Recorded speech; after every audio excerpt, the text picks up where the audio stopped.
ವಿಫಲವಾಗಿರುವ ರಾಜ್ಯ ಸರ್ಕಾರಕ್ಕೆ ಹೇಳಿ ಧಿಕ್ಕಾರ. ಡಿಎಸ್ ಅನ್ನು ನೇಮಕ ಮಾಡಲು ವಿಫಲವಾಗಿರುವ ಉಸ್ತುವಾರಿ ಮಂತ್ರಿಗೆ ಹೇಳಿ ಧಿಕ್ಕಾರ.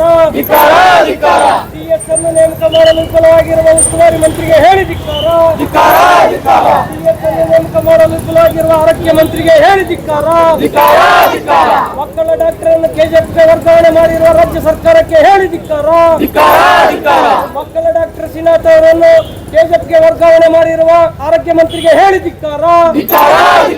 ಬೇಕೇ ಬೇಕು, ನ್ಯಾಯ ಬೇಕು. 6 ವರ್ಷಗಳ ಇತಿಹಾಸ ಇರುವ ನರಸಿಂಹರಾಜ ಜಿಲ್ಲಾ ಆಸ್ಪತ್ರೆ ದಿನೇ ಅವ್ಯವಸ್ಥೆಗಳ ಆಸ್ಪತ್ರೆಯಾಗಿ ಮಾರ್ಪಡ್ತಾ ಇದೆ. 2 ತಿಂಗಳ ಹಿಂದೆ ನಿವೃತ್ತಿಯಾದಂಥ ಡಾಕ್ಟರ್ ವಿಜಯ್ ಕುಮಾರ್ ಅವರ ಒಂದು ಸ್ಥಾನಕ್ಕೆ ಕಾಯಂ ಶಸ್ತ್ರಚಿಕಿತ್ಸಕರನ್ನು ನೇಮಕ ಮಾಡುವಲ್ಲಿ ಜಿಲ್ಲಾ ಉಸ್ತುವಾರಿ ಸಚಿವರು ಹಾಗೂ ಆರೋಗ್ಯ ಮಂತ್ರಿಗಳು ಸಂಪೂರ್ಣವಾಗಿ ವಿಫಲವಾಗಿದೆ. ಸುಮಾರು 500 ಹಾಸಿಗೆಗಳುಳ್ಳಂಥ ಈ ಸರ್ಕಾರಿ ಆಸ್ಪತ್ರೆಯಲ್ಲಿ ವೈದ್ಯರ ಕೊರತೆ ಇದೆ. ಅದರಲ್ಲೂ ತಾಯಿ ಮತ್ತು ಮಕ್ಕಳ ಒಂದು ಹೆರಿಗೆಗಾಗಿ ಆಂಧ್ರ ಮತ್ತು ತಮಿಳುನಾಡು ಪಕ್ಕದ ಒಂದು ಜಿಲ್ಲೆಗಳಿಂದನೂ ಸಹ ಸಾವಿರಾರು ಒಂದು ಮಹಿಳೆಯರು, ಬಡ ಕೂಲಿಕಾರ ಮಹಿಳೆಯರು ಬರ್ತಾರೆ.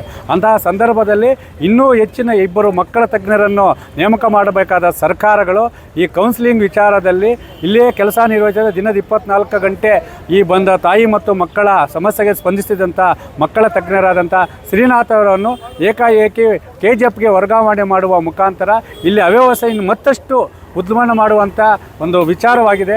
ಅದರ ಜೊತೆಗೆ ಇಲ್ಲಿನ ಒಂದು ಗುತ್ತಿಗೆದಾರರಿರ್ಬೋದು, ಇಲ್ಲಿ ಒಂದು ಟ್ರೈನಿಂಗ್ ಬರೋಂಥ ನರ್ಸ್ಗಳಿರ್ಬೋದು, ರೋಗಿಗಳು ಬಂದರೆ ಅವರಿಗೆ ಸಮರ್ಪಕವಾಗಿ ಅವರು ಮುಟ್ಟಿ ಕೂಡ ನೋಡಲ್ಲ, ಔಷಧಿನೂ ಕೂಡ ಕೊಡಲ್ಲ. ಯಾವಾಗ ನೋಡು ಮೊಬೈಲ್ಗಳಲ್ಲಿರ್ತಾರೆ. ಈ ಶೌಚಾಲಯಗಳು ನೋಡಿದ್ರೆ ಬಾಯಿ ಬಡ್ಕೋಬೇಕು. ಆರೋಗ್ಯವಾಗಿ ಬಂದವರು ಅನಾರೋಗ್ಯವಾಗಿ ಈಚೆ ಹೋಗುವಂಥ ಪರಿಸ್ಥಿತಿ ಇದೆ. ಯಾಕಂದರೆ ಸುಶಿತವಾದ ಆಸ್ಪತ್ರೆ ಇದೆ, ಜನಪ್ರತಿನಿಧಿಗಳಿದ್ದಾರೆ, ಆದರೆ ಜಿಲ್ಲಾಡಳಿತ ಇದೆ.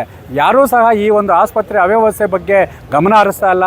ಆ ಪಾರ್ಕಿಂಗ್ ವ್ಯವಸ್ಥೆ ನೋಡಿದ್ರೆ ಬಾಯಿ ಬಡ್ಕೋಬೇಕು. ಯಾಕಂದ್ರೆ ಅನಧಿಕೃತವಾಗಿ ಅಂಗಡಿಗಳಿದೆ. ಇನ್ನು ಮತ್ತು ಖಾಸಗಿ ಆಂಬುಲೆನ್ಸ್ಗಳನ್ನ ಕೇಳಂಗೆ ಇಲ್ಲ. ಸರ್ಕಾರಿ ಆಂಬುಲೆನ್ಸ್ಗಳೇ ಬೇಕಾಗಿಲ್ಲ. ಖಾಸಗಿ ಆಂಬುಲೆನ್ಸ್ಗಳು ಅವರೇ ಕರ್ಕೊಂಬರ್ತಾರೆ, ಅವರೇ ಫಿಕ್ಸ್ ಮಾಡ್ಕೊತಾರೆ, ಅವರೇ ಕರ್ಕೊಂಡು ಹೋಗ್ತಾ ಇದ್ದಾರೆ. ಇವೆಲ್ಲ ಅವ್ಯವಸ್ಥೆಗಳನ್ನು ಸರಿಪಡಿಸಬೇಕಂತೇಳಿ ಇವತ್ತು ರೈತ ಸಂಘದಿಂದ ಕಣ್ಣಿಗೆ ಕಪ್ಪು ಬಟ್ಟೆ ಕಟ್ಟಿಕೊಳ್ಳುವ ಮುಖಾಂತರ ಮಾನ್ಯ ಆರೋಗ್ಯ ಮಂತ್ರಿಗಳನ್ನು ಒತ್ತಾಯ ಮಾಡ್ತಾ ಇದ್ದೀವಿ. ಈ ಕೂಡಲೇ ವರ್ಗಾವಣೆಯಾಗಿರುವ ಮಕ್ಕಳ ತಜ್ಞರಾದಂಥ ಶ್ರೀನಾಥ್ ಅವರನ್ನು ಇಲ್ಲಿಯೇ ಮುಂದುವರಿಸಬೇಕು ಮತ್ತು ಅವ್ಯವಸ್ಥೆಗಳನ್ನು ಸರಿಪಡಿಸಬೇಕು.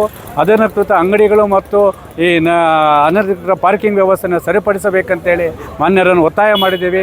1 ವಾರದ ಒಳಗೆ ಸಮಸ್ಯೆಯನ್ನೇನಾದರೂ ಅವರು ಸಮಸ್ಯೆಯನ್ನು ಬಗೆಹರಿಸದಿದ್ದರೆ ದಯವಿಟ್ಟು ಹೇಳ್ತಾ ಇದ್ದೀನಿ, 4 ವಾರಗಳ ತಮ್ಮದ ಆರೋಗ್ಯ ಮನೆ ಮುಂದ್ಗಡೆ ನಾವು ಚಿಕಿತ್ಸೆಗಾಗಿ ಅಹೋರಾತ್ರಿ ಹೋರಾಟ ಮಾಡುವ ಎಚ್ಚರಿಕೆಯನ್ನು ಸಹ ನೀಡ್ತಾ ಇದ್ದೀವಿ. ಕೋಲಾರ SNR ಆಸ್ಪತ್ರೆ ಮುಂಭಾಗ ಒಂದು ಪ್ರತಿಭಟನೆಯನ್ನು ಹಮ್ಮಿಕೊಂಡಿದ್ದೇವೆ. ಈ ಒಂದು ಪ್ರತಿಭಟನೆಯ ಉದ್ದೇಶ ಇವತ್ತು ಏನು ಕೋಲಾರ ಜಿಲ್ಲಾ ಆಸ್ಪತ್ರೆ ಜಿಲ್ಲಾ ಕೇಂದ್ರದಲ್ಲಿ ಇವತ್ತು ಏನು ಸ್ಟಾಫ್ ನರ್ಸ್ಗಳಾಗಿ ಕೆಲಸ ಮಾಡ್ತಾ ಇದ್ದಾರೆ ಅವರೆಲ್ಲ ಇವತ್ತು ನಾನೇ ಡಿ ಎಸ್ ಹುದ್ದೆ ಖಾಲಿ ಇರುವ ಕಾರಣ ನಾನೇ ಜಿಲ್ಲಾ DS ಅಂತ ಏನು ಆಸ್ಪತ್ರೆಯ ಸಿಬ್ಬಂದಿಗಳಿಗೆ ತಮ್ಮ ದರ್ಪವನ್ನು ತೋರಿಸ್ತಾ ಇದ್ದಾರೆ. ಅದೆಲ್ಲ ಒಂದು ಕಡಿವಾಣ ಹಾಕಬೇಕು. ಈ ಕೂಡಲೇ ಏನು ಇವತ್ತು 2 ತಿಂಗಳಾಯಿತು DS ಅನ್ನು ನಿವೃತ್ತಿ ಹೊಂದಿ ಆ ಒಂದು ಹುದ್ದೆಗೆ ಸರ್ಕಾರ ಕೂಡಲೇ ಎಚ್ಚೆತ್ತುಕೊಂಡು ಜಿಲ್ಲೆಯ ಆಸ್ಪತ್ರೆಯಲ್ಲಿ DS ಅನ್ನು ಕಾಯಮಾಗಿ ನೇಮಕ ಮಾಡಬೇಕು. ಅದರ ಜೊತೆಯಲ್ಲಿ ಇವತ್ತು ಏನು ಪಾರ್ಕಿಂಗ್ ವ್ಯವಸ್ಥೆ ಹದಗೆಟ್ಟಿದೆ, ಇಲ್ಲಿ ಬರ್ತಕ್ಕಂಥ ಸರ್ಕಾರಿ ರೋಗಿಗಳು ಸುಮಾರು ರೋಗಿಗಳನ್ನು ಬೇರೆ ಖಾಸಗಿ ಆಸ್ಪತ್ರೆಗೆ ವರ್ಗಾವಣೆ ಮಾಡುವಂಥ ಇಲ್ಲಿನ ವೈದ್ಯಾಧಿಕಾರಿಗಳು ನಿರ್ಲಕ್ಷ್ಯತನ ಎದ್ದು ತೋರ್ತಾ ಇದೆ. ನರ್ಸುಗಳು ಅಷ್ಟೇ ಇವತ್ತು ಏನು ಮೆಡಿಕಲ್ ಕಾಲೇಜಿಂದ ಬಂದು ಇಲ್ಲಿ ಟ್ರೈನಿಂಗನ್ನು ತಗೊಳ್ಳೋಕ್ಕೆ ಬಂದಿರತಕ್ಕಂಥ ನರ್ಸುಗಳು ದಿನನಿತ್ಯ ರೋಗಿಗಳನ್ನು ವಿಚಾರಣೆ ಮಾಡದೆ ಮಾತ್ರೆ ಸೂಜಿಯನ್ನು ಕೊಡದೆ ಇವತ್ತು ವಾಟ್ಸಾಪ್ಗಳಲ್ಲಿ ಕಾಲ ಕಳೆಯುವಂಥ ಸನ್ನಿವೇಶ ಎದುರಾಗ್ತಾ ಇದೆ. ಕೂಡಲೇ ಈ ಜಿಲ್ಲೆಯ ಆರೋಗ್ಯ ಮಂತ್ರಿಗಳು, ರಾಜ್ಯದ ಆರೋಗ್ಯ ಮಂತ್ರಿಗಳು, ಉಸ್ತುವಾರಿ ಮಂತ್ರಿಗಳು ಕೂಡಲೇ ಎಚ್ಚೆತ್ತುಕೋಬೇಕು. ಈ ಒಂದು ಏನು ನಡೀತಾ ಇದೆ ಸರ್ಕಾರಿ ಆಸ್ಪತ್ರೆಯ ವ್ಯವಸ್ಥೆ ಹದಗೆಟ್ಟಿರುವಂಥ ವ್ಯವಸ್ಥೆಯನ್ನು ಸರಿಪಡಿಸಬೇಕು. ಇಲ್ಲದೆ ಹೋದರೆ ನಾವು ಮುಂದಿನ ದಿನಗಳಲ್ಲಿ ಉಗ್ರವಾದಂಥ ಪ್ರತಿಭಟನೆಯನ್ನು ಹಮ್ಮಿಕೊಳ್ಳುತ್ತೇವೆ. ಅದರ ಜೊತೆಯಲ್ಲಿ ಇಲ್ಲಿ ನುರಿತ ಮಕ್ಕಳ ವೈದ್ಯಾಧಿಕಾರಿಗಳಾದಂಥ ಶ್ರೀನಾಥ್ ಅವರನ್ನು KGFಗೆ ವರ್ಗಾವಣೆ ಮಾಡಿರ್ತಕ್ಕಂಥದ್ದು ಬಹಳ ಒಂದು ವಿಷಾದನೀಯ. ಯಾಕೆಂತಂದರೆ ಇಲ್ಲಿ ಬಹಳ ಸುಸಜ್ಜಿತವಾಗಿ ಮಕ್ಕಳು ಮತ್ತು ತಾಯಿಯನ್ನು ಇವತ್ತು ಏನು ಆರೋಗ್ಯವಾಗಿ ನೋಡ್ಕೊಳ್ಳೋದಕ್ಕೆ ವೈದ್ಯಾಧಿಕಾರಿಗಳು ಎಷ್ಟು ಮುಖ್ಯ ಅಂತ ಎಲ್ರಿಗೂ ಗೊತ್ತಿರತಕ್ಕಂಥ ವಿಚಾರ. ಇವತ್ತು ಅಂಥ ಒಬ್ಬ ನಿಷ್ಠಾವಂತ ವೈದ್ಯಾಧಿಕಾರಿಗಳನ್ನು KGFಗೆ ವರ್ಗಾವಣೆ ಮಾಡಿದ್ದಾರೆ. ಕೂಡಲೇ ರಾಜ್ಯ ಸರ್ಕಾರ ಈ ಒಂದು ವರ್ಗಾವಣೆಯನ್ನು ಹಿಂಪಡೆಯಬೇಕು. ಶ್ರೀನಾಥ್ ಡಾಕ್ಟರ್ ಅವರನ್ನು ಕೂಡಲೇ ಈ ಕೋಲಾರ ಜಿಲ್ಲಾ SNR ಆಸ್ಪತ್ರೆಯಲ್ಲಿ ವೈದ್ಯಾಧಿಕಾರಿಗಳಾಗಿ ಮುಂದುವರಿಸಬೇಕಂತ ನಾವು ಸರ್ಕಾರವನ್ನು ಒತ್ತಾಯ ಮಾಡ್ತಾ ಇದ್ದೇವೆ. ಈ ಕೂಡಲೇ ಏನು ಈ ಒಂದು ಆಸ್ಪತ್ರೆಯ ಒಂದು ಏನು ಈ ಒಂದು ಪರಿಸ್ಥಿತಿಯನ್ನು ಸರಿಪಡಿಸದೆ ಹೋದರೆ ಮುಂದಿನ ದಿನಗಳಲ್ಲಿ ನಾವು ಉಗ್ರವಾದಂಥ ಹೋರಾಟವನ್ನು ಮಾಡ್ತೇವೆ ಅಂತ ಎಚ್ಚರಿಕೆಯನ್ನು ನೀಡ್ತಾ ಇದ್ದೀವಿ.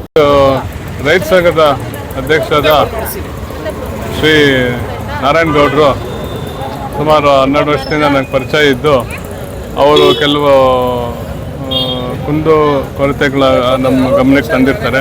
ಪ್ರತಿಯೊಂದು ಪಾಯಿಂಟನ್ನು ನಾವು ಗಮನದಲ್ಲಿ ತಗೊಂಡು ಅದನ್ನು ನಮ್ಮ ಸೂಕ್ತವಾದ ಮೇಲಧಿಕಾರಿಗಳಿಗೆ ನಾವು ತಿಳಿಸ್ತೀವಿ ಅಂತ ನಾನು ಆಶ್ವಾಸನೆ ಕೊಡ್ತಾ ಇದ್ದೀನಿ. ಏನೇನು ಪಾಯಿಂಟ್ ಇದೆಯೋ ಅದನ್ನೆಲ್ಲ ಅಡ್ರೆಸ್ ಮಾಡಿ ನಾನು ಅದನ್ನ 100% ಕ್ಲಿಯರ್ ಮಾಡಿಕೊಡ್ತೀನಿ ಅಂತ ಈ ಮುಖಾಂತರ